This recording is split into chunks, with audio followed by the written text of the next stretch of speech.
Greetings, fellow Insomniacs, and welcome to Insomniac Gaming Theater. I am your host, the Crazy Player. Or welcome to what I'm going to call part Yes, 1 of indeed. this series. The dark This is side our Let's brands Learn the of Dark Souls undead. 1.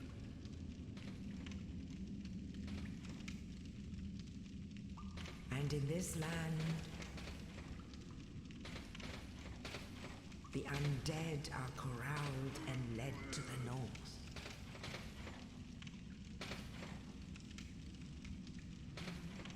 Where they are locked away to await the end of the world.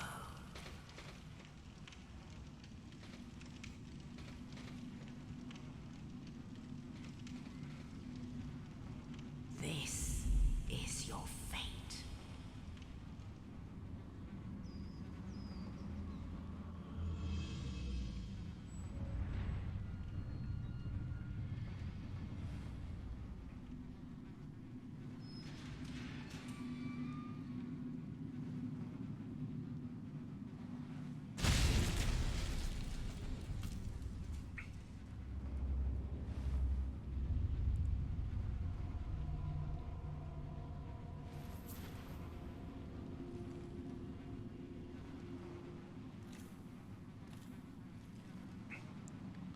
So just to be clear, because the story of this game can be a little obtuse sometimes, yes, we are undead.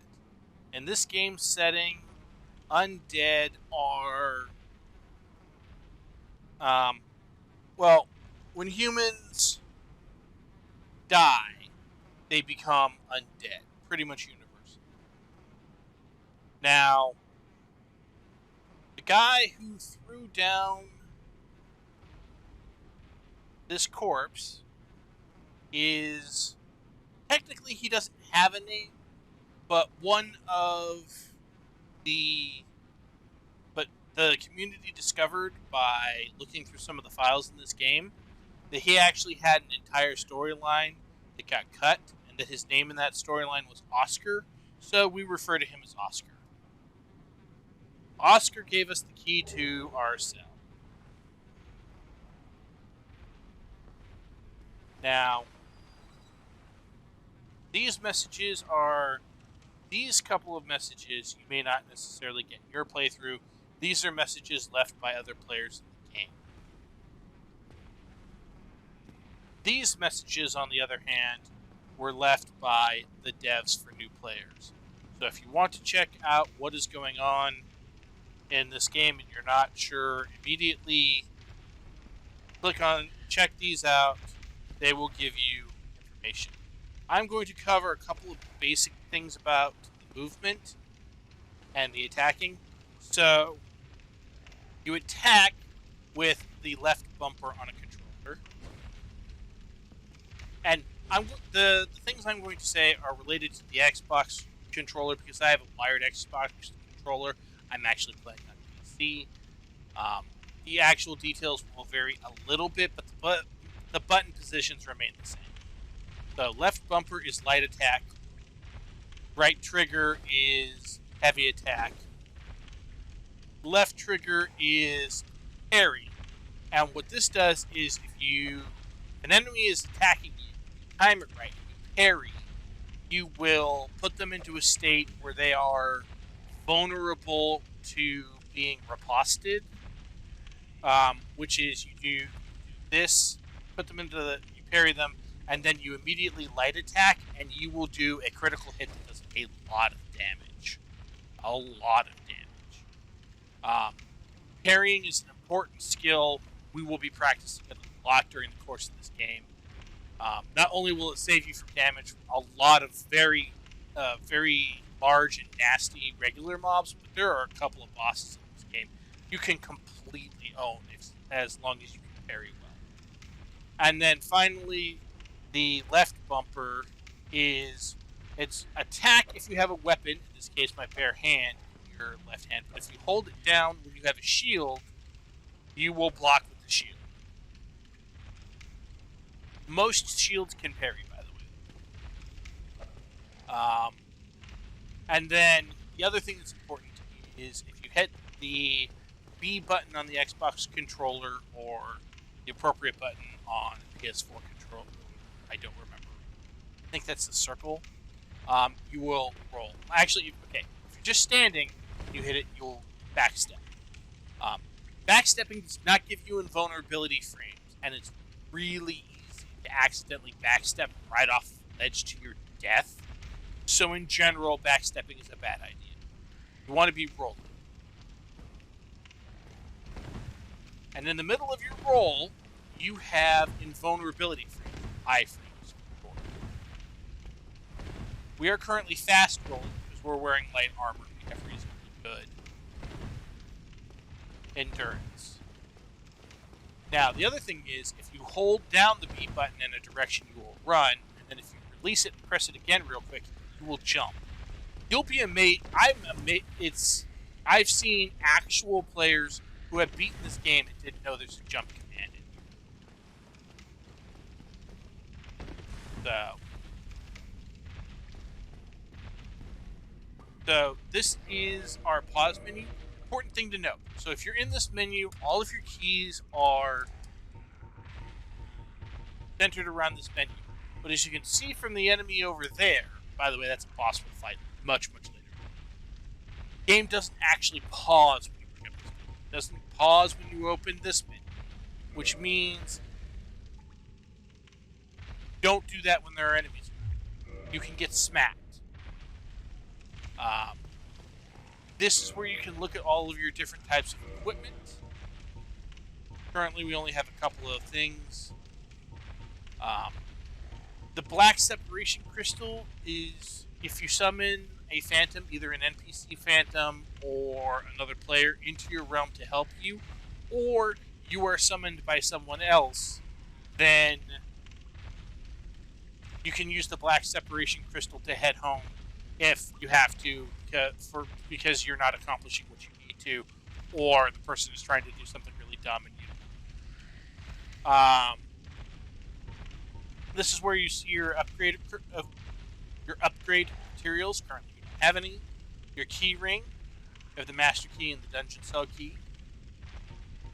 This is where we see all of our spells. Now, an important note: you can't actually tune spells from this page. You can only do that at a bonfire.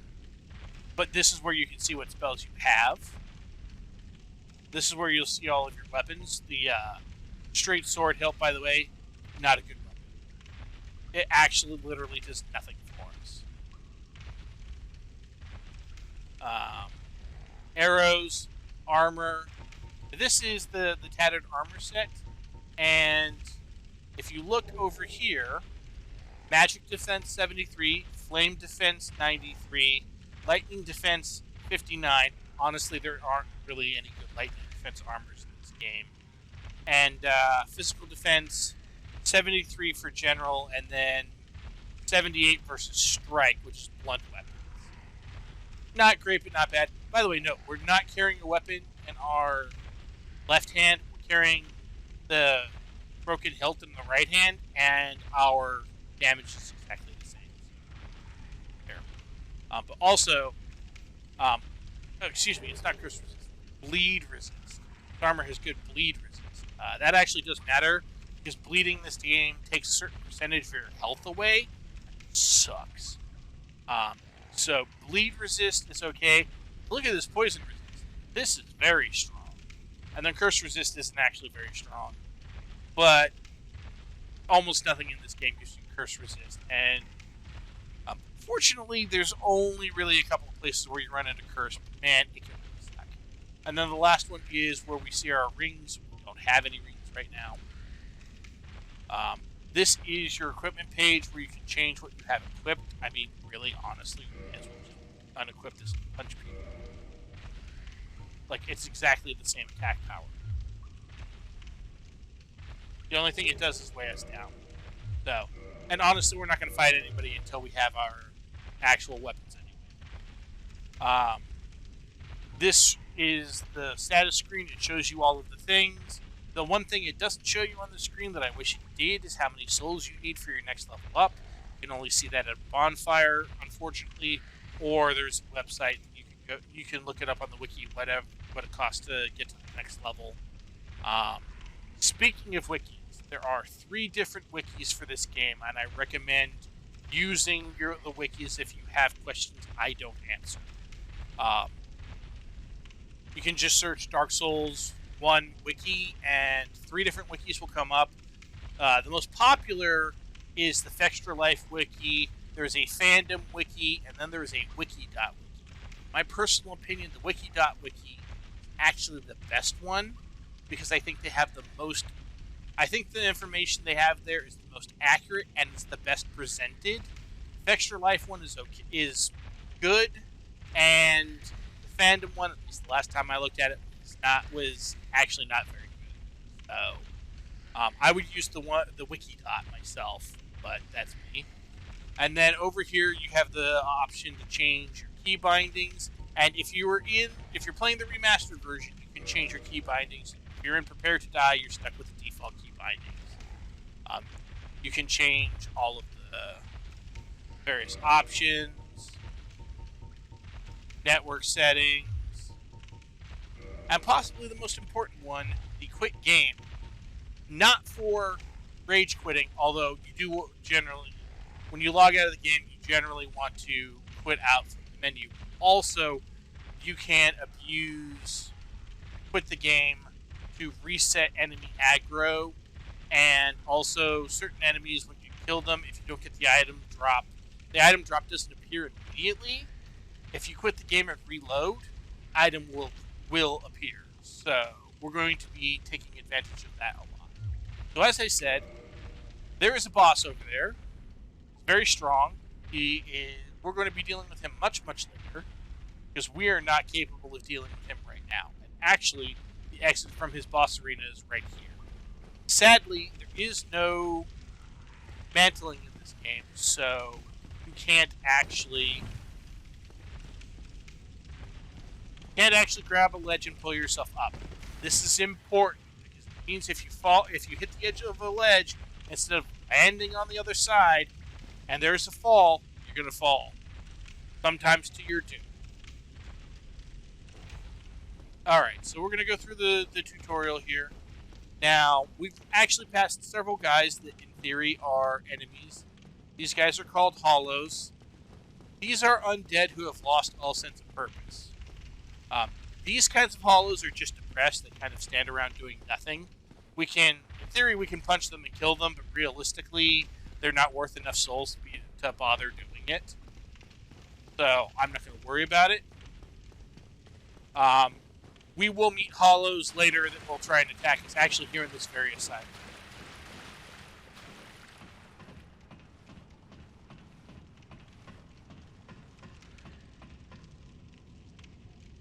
So, by the way, if you're on a ladder and you press the B button, you will slide down. And obviously, at least on the Xbox controller, A is your generic interaction button. Alright, so this is our first bonfire. There are a few bonfires in this game that are lit automatically, but this one is not. So we have to light it. Also, notice that the bonfire is a pile of bones and ash with a little bit of fire coming out of it. So you can light the bonfire. At this point, though, we are not actually saved at this bonfire, which means if we die, we won't respawn here. I believe we respawn back in our cell. So we're going to sit at this bonfire and make it so that we respawn here.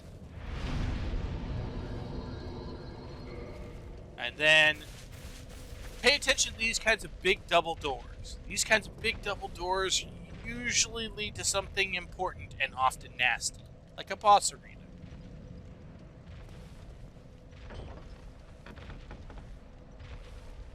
Look at this. Look at this obvious boss arena. Speaking of bosses, you look up. Hey, look! That's something big and nasty up on the roof. You don't suppose he's going to jump down on us right in there? Yes, he's absolutely going to jump down on us. In fact, get used to that. That happens a lot in the early parts of this game. We are not going to fight this guy at this point. We are simply going to exit out of this door right here and let it close. You can try and fight him. I don't recommend it. At this point, we have no equipment except for our armor. and doing damage to him is very difficult. Once you played this game a few times, you can try to take him on, or if you get to New Game Plus, you can slaughter him with whatever weapons you have on you, because frankly, by that point, you probably have maxed out weapons and not an issue. So this is where we find our shield, and we're going to want to equip that. I will elucidate as to why our shield is not great, but first we need to deal with this guy. And if you time it right, you can roll right through the arrow. And then we have our hand axe. Now the hand axe is a reasonably good starting weapon.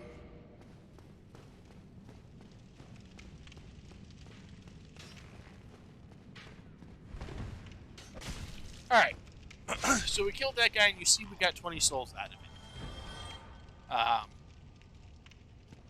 So, going over here, the reason that the hand axe is not a great, or excuse me, not the hand axe, the reason that the cracked round shield is not a great shield is because its physical damage reduction is only 65%, which means if we block with it, we're taking 65% less damage, or 35% damage of the damage the attack would normally do. Ideally, if you're going to be using a shield to block, you want it to have 100% physical resistance. And hopefully good resistances over here, although none of the shields in this game have 100% magic resist, or 100% fire resist, or 100% lightning resist. Or reduction. Lastly, stability is a stat that determines how much stamina it costs us to block. The higher the stability, the less stamina it takes, and a stability of 30 is pretty low. That said, it's better than nothing, so we will equip it. Now, one other thing I forgot to mention earlier, and let's see if I can time this right, is if you tap forward on the stick and hit attack at the same time, you'll do a kick. The problem is the timing on that can be a little bit fiddly, and half the time you will end up doing a regular attack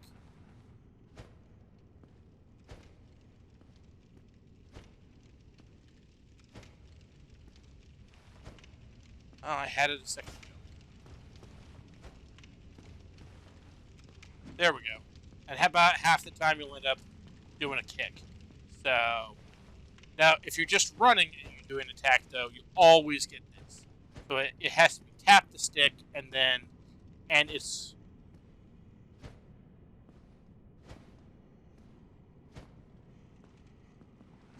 Yeah, it's whatever direction you're facing. Or whatever direction you're moving the stick, you can just tap it, but... whatever. Anyway, kicking in this game is somewhat unreliable. By the way, this kind of fog gate often precedes a dangerous area, though not always. In this case, it's not too dangerous over here. Now, up there is an item. Sadly, the key to get that item isn't here in the asylum, it's someplace else. We'll come back and get that much more later. Right before we need it, in fact. So this wall looks cracked and broken, right? Well...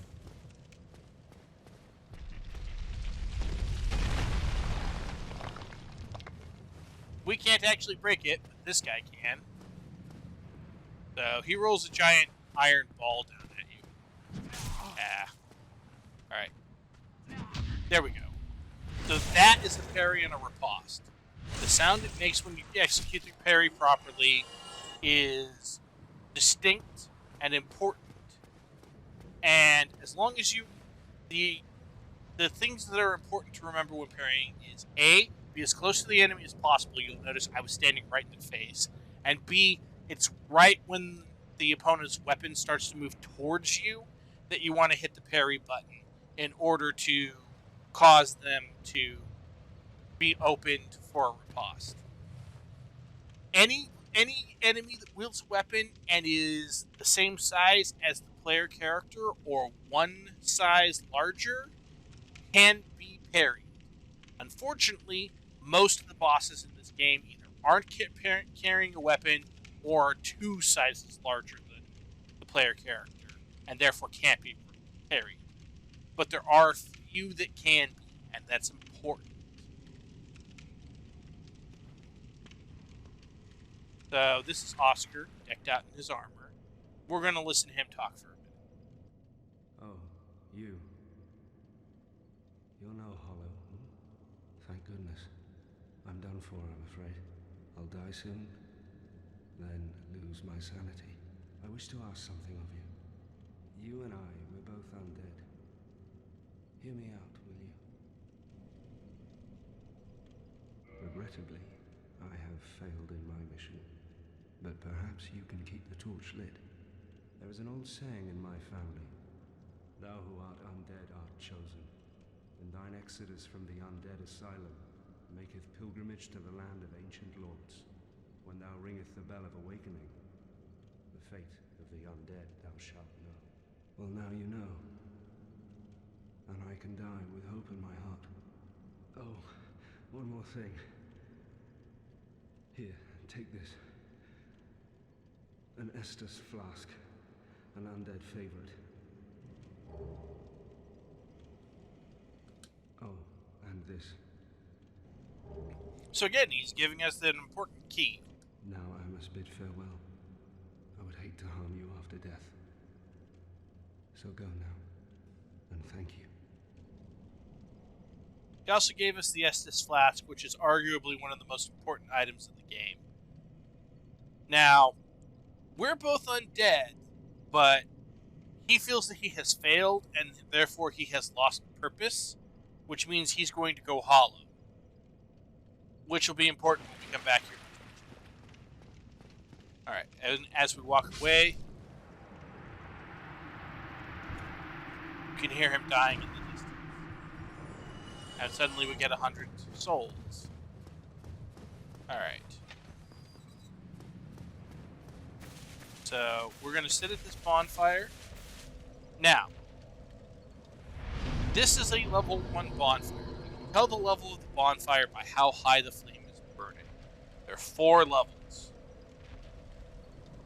Level 1 gets you 5 uses of your Estus Flask. Level 2 gets you 10 uses, 3 15, and 4 20 uses of your Estus Flask.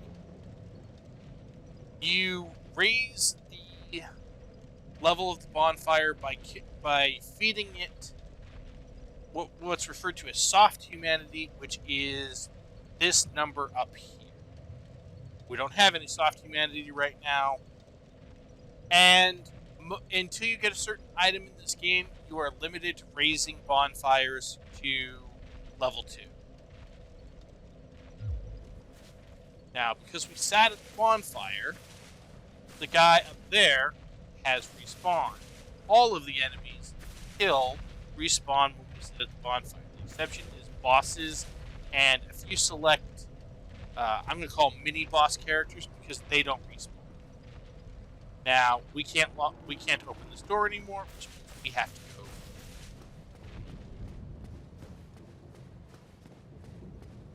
Now, it's been a while since I played this game, and I'm a little rusty, so we're going to practice our parrying on this guy.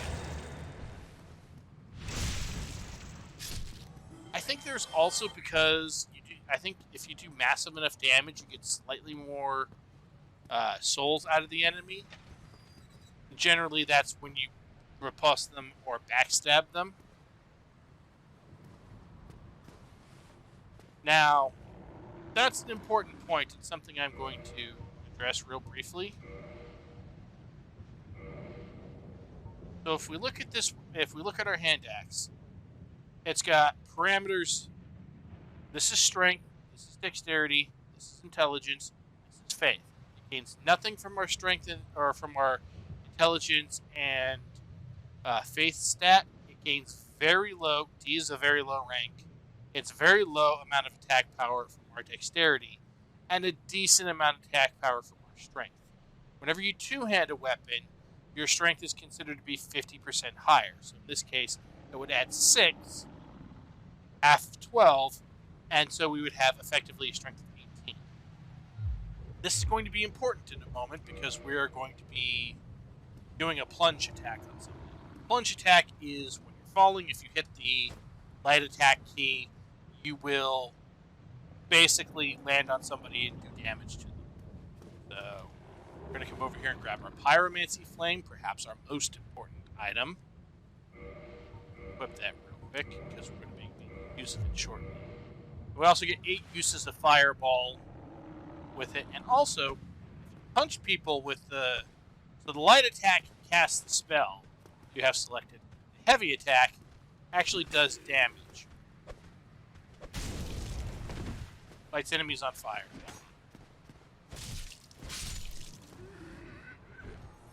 Doesn't do a lot of damage, but it does do damage.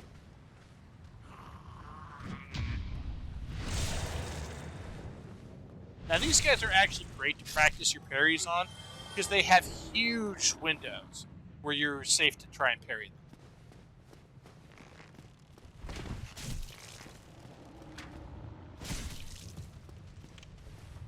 And that's more or less what a backstab looks like, except, you know, camera problems. So, if you want to, you can also fight this guy.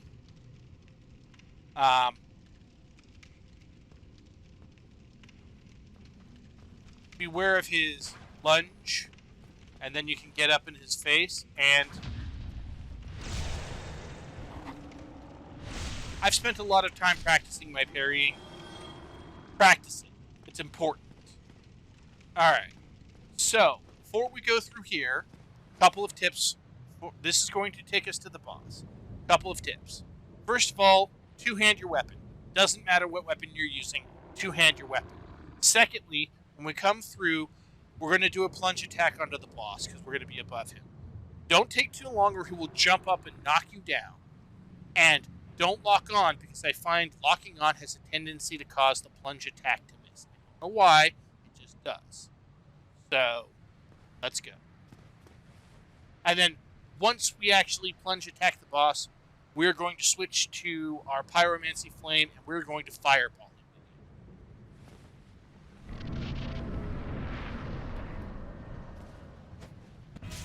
So, plunge attack for almost a third, for approximately a third of the boss's health. Lock on. Fireball and roll away. Wait for him to swing. Roll away.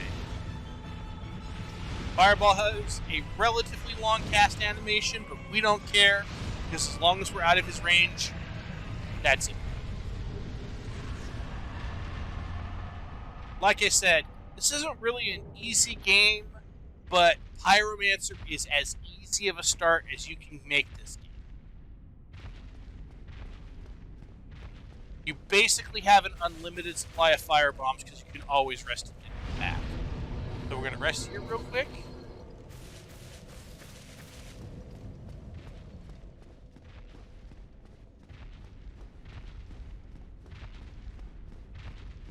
We got the big pilgrim key, which opens this door.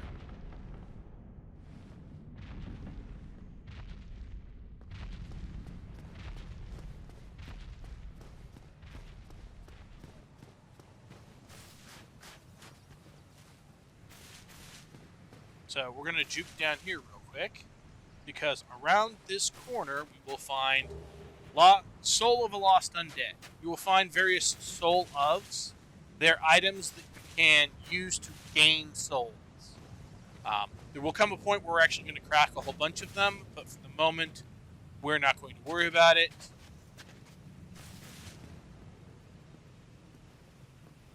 Walk up to the edge of the cliff here. Only in the ancient legends it is stated that one day an undead shall be chosen.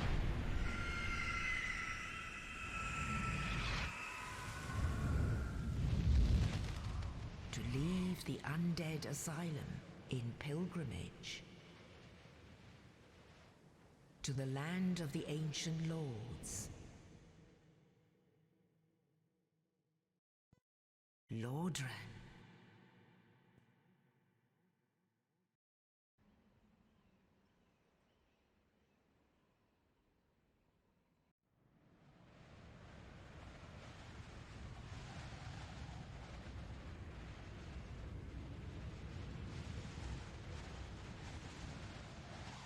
This cutscene is pretty cool, but there's a fun thing here. The giant raven drops us off. We turn around, we look at this beautiful view, and then sudden tree. So this is Firelink Shrine. This is kind of the hub of activity. This bonfire is already lit and is already at level 2 because it has a firekeeper. She's down below. I'll show you where she is. And with that, we have finished the tutorial. So next time, we are going to be doing part 1 of Death Doesn't Matter, which is where we run through areas where we really shouldn't be at this point of the game and get all kinds of loot. So hopefully I will see you then, and until then, get some rest. Thank you for joining us here at Insomniac Gaming Theater. If you enjoyed the content, feel free to give us a like, subscribe, or support us through the Patreon link in the description.